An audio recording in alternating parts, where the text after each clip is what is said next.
Imagine waking up as one of the wealthiest people in the Roman Empire. You own land, you run businesses, and traders owe you money from 3 different provinces. By sunset, every single bit of it is buried under 20 feet of disintegrating volcanic ash. There's no insurance policy, no bank to call, and no government bailout.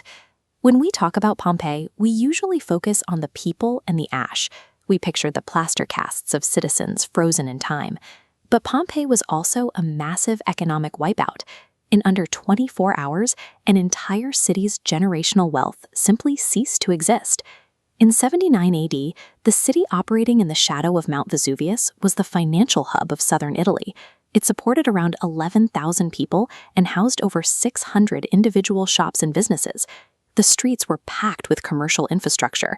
They had fooleries, which operated like ancient commercial laundromats. They had a dedicated stock exchange for agricultural goods and massive industrial-scale bakeries. The real money came from exports and real estate. Wealthy Romans owned sprawling estates with attached vineyards that generated reliable yearly income. Merchants traded grain, olive oil, and a locally monopolized product called garum, a fermented fish sauce that functioned as liquid gold in the Mediterranean economy. Because this prosperity was built on agricultural land and physical trade, the city's wealth was strictly bound to its geography. To be wealthy in Pompeii meant your money was physically rooted in Pompeian soil. August 24th, 1 p.m., Mount Vesuvius erupts. For 12 hours, a relentless rain of heavy pumice stones batters the city, collapsing roofs under its weight. Many people had enough time to leave, yet a significant number of the city's wealthiest citizens chose to stay and attempt to ride out the disaster. This was the result of an illiquidity trap. A wealthy Pompeian's balance sheet was almost entirely composed of geographically fixed assets. Their net worth lived in the stone walls of their villas, the soil of their vineyards, and the physical inventory sitting in their storerooms. Fleeing meant choosing to survive at the cost of total, irreversible bankruptcy. Leaving the city walls meant walking away from every asset they owned, with no way to recover that capital once the city was gone. By the time the pumice rain turned into lethal gas surges, the window to save both their lives and their livelihood had closed. They were trapped by the very assets they had spent generations accumulating. Between midnight and dawn, 6 pyroclastic surges swept down the mountain. The 4th surge reached the city limits, permanently sealing Pompeii's economic assets under 6 meters of volcanic debris.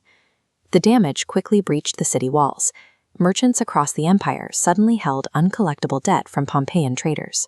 Shipping routes dependent on the port infrastructure broke down, and the regional wine supply vanished virtually overnight. The destruction was massive enough that Emperor Titus had to divert central treasury funds to the region for emergency relief.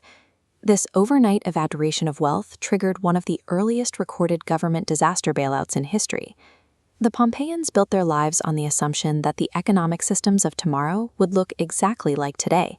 They treated their local geography as a permanent, risk-free foundation. We see the same pattern in 2008, when millions of people realized their entire net worth was tied to a single asset, their home. When the housing market collapsed, they faced the same geographic trap as the Pompeians. In 2020, we saw it again. Businesses built on the assumption of physical foot traffic were obliterated when that traffic suddenly stopped. Even with 2,000 years of perspective, the pattern remains. We continue to concentrate our most vital resources in a single city, a single asset, or a single set of assumptions. Modern data shows that the average person still holds over 60% of their total wealth in a single physical asset, usually their primary residence. We have tools the Romans never dreamed of: digital storage, global markets, and complex insurance. Yet many personal financial plans still fail to account for catastrophic, low-probability events. Living at the foot of Vesuvius means building a life inside a system you assume is permanent, right up until the moment it isn't. Look at your own balance sheet. What is the one catastrophic risk you are completely unprepared for, simply because you've decided it won't happen?